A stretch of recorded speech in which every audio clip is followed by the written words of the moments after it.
Hey everyone, and welcome back to this $1,400 stimulus check update, third stimulus package update, and the series of the state of our stimulus checks. And this week is going to be a big week. The House of Representatives is going to be very busy, specifically with this new stimulus plan. In fact, there's already been a vote to move it forward. I'll tell you about what that means. And the biggest discussion point with this bill right now is the $15 an hour minimum wage hike.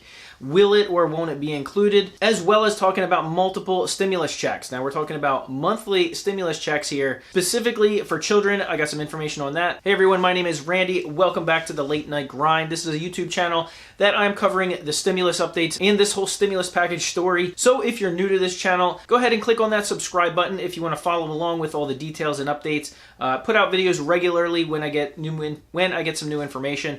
So go ahead and click that subscribe button, and also don't forget, hit that bell notification icon. That will actually notify you when I put out some new videos, which I do, of course, when I get new information. And a couple of days ago, we recently passed 20,000 subscribers on this channel. So if you are a subscriber, if you did go ahead and hit that button, a big thank you. Thank you so much for supporting this channel, following along. I know there's a handful of you that have been following along, I believe, since I had like 100 or 200 subscribers. So I really appreciate that and hope you continue to follow along as well. So Congress is now back in session this week after a brief recess. And this week, like I said, is going to be a big week because they're going to put the official vote through in the House of Representatives to pass it. Now, what happened earlier today was that the Chamber's Budget Committee actually voted to pass this bill as it was written. It was passed by a vote of 19 to 16, 19 being yes, voting for it, and 16 against. So basically what that did was allow this bill to officially move forward into the House of Representatives for a vote. So we got the Budget Committee officially voted and passed, which is one of the many steps that it took to get here, but that is officially done. So the rest of this week, Nancy Pelosi's basically, her job is to get a vote as soon as possible on this bill. Now she's been saying for a couple of weeks now that the 26th, which is Friday, the end of this week, for an official date to get this vote done by. It could happen before that, and it may happen after that, but that was her goal. Ultimately, Congress is trying to get this passed before the March 14th deadline, because right now there are 18 million people, 18 million Americans still on state unemployment benefits, as well as they're getting that $300 per week benefit boost. And there's a lot of Americans that are still counting on that to be able to pay their bills. And of course, they're also looking forward to that stimulus as well. So March 14th has been their deadline for quite some time. So after this week, it will move to the Senate. It could move to the Senate if they get a vote earlier in the week. But as of right now, at least I am earmarking that. I am earmarking Friday as the day that they will actually get the vote done and be able to move it forward to the Senate. Also, the information on multiple stimulus checks. This, as I've been laying out for the past week or two, this involves the child tax credit expansion. And basically what they're doing, expanding the child tax credit to $3,000 or $3,600, depending on the age of the child, and allowing you to claim a monthly check for which is essentially that tax credit. Rather than getting it all at one lump sum at tax time, they are allowing people to claim it on a monthly basis. So for 2021, they would send out those checks from July to December of 2021 in the amount of $250 or $300, depending on the age of the child. And the rest of that money, the other half, would be able to be claimed as your child tax credit on your tax returns as you normally would, and you would then get that in the form of a refund.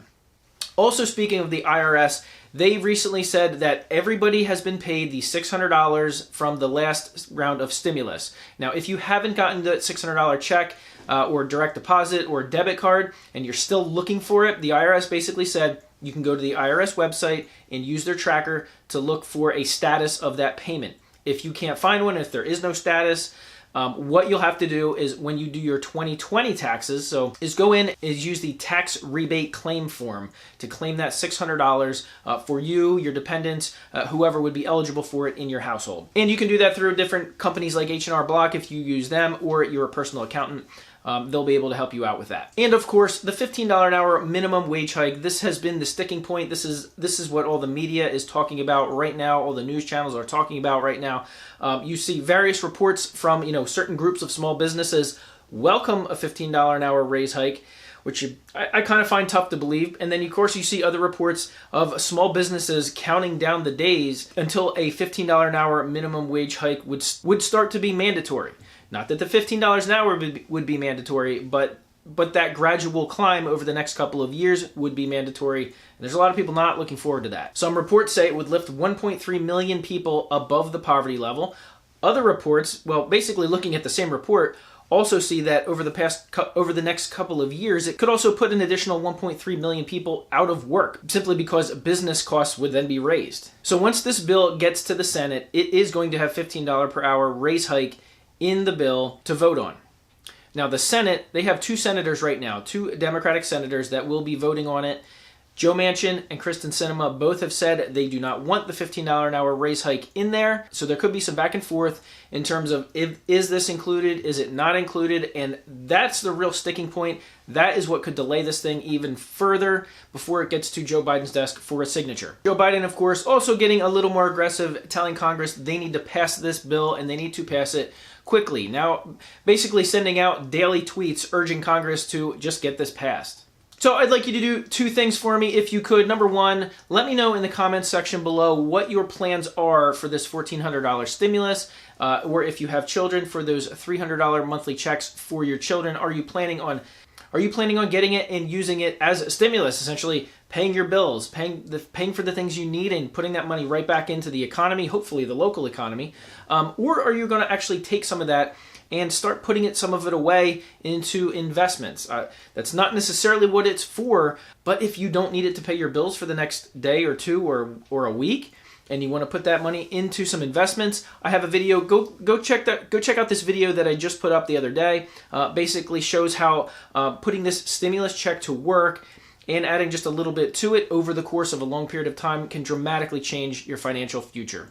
And number two, I'd really appreciate it if you go ahead and hit that thumbs up button. It really helps out with the YouTube algorithm. It basically sends a message to YouTube and tells YouTube that, hey, this video is relevant, I got some good information from it, and it's got my vote of confidence. So if you would do that, I would greatly, greatly appreciate it. And don't forget, you can feel free to share these videos on Facebook, on Twitter, or just email the link to any of your friends and family that may not be following along as closely as you are. That would also be appreciated as well, and you can also keep them up to date on what's going on with this whole stimulus stuff. So I greatly appreciate you watching this video and sticking around. Thanks a lot for watching, and be sure to look out for those notifications for the next stimulus check update, and I'll see you guys on the next video.